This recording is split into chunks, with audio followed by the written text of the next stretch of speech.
Tech bosses rejoiced as President Donald Trump signed an executive order to stymie states from enforcing AI regulations, delighting the president's allies, but infuriating critics who say that AI left unchecked could kill jobs and risk people's safety. Trump directed the U.S. Attorney General to create an AI litigation task force to challenge state regulations that could impede a national regulatory standard, a move that critics say is illegal. The president also aims to make state funding contingent on compliance with the order.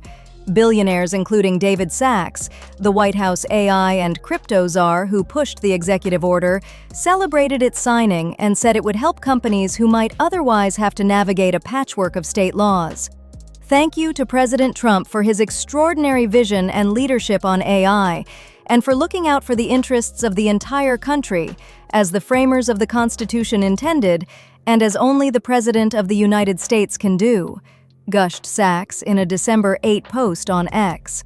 Playing a game with 50 sets of rules isn't viable.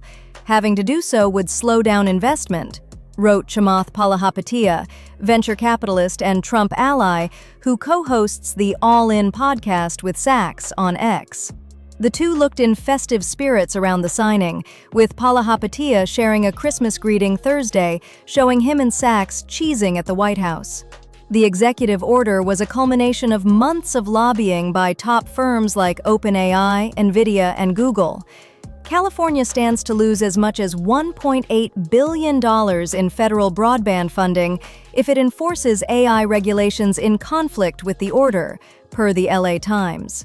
Backers of the order argue that lower regulatory burdens will help ensure U.S. development of AI remains competitive with China, and that entrepreneurs will prosper free from pesky state bills.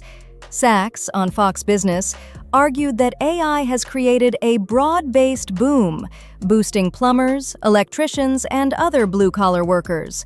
What we're actually seeing is a huge boom that's benefiting construction workers, Sachs told Fox host Maria Bartiromo.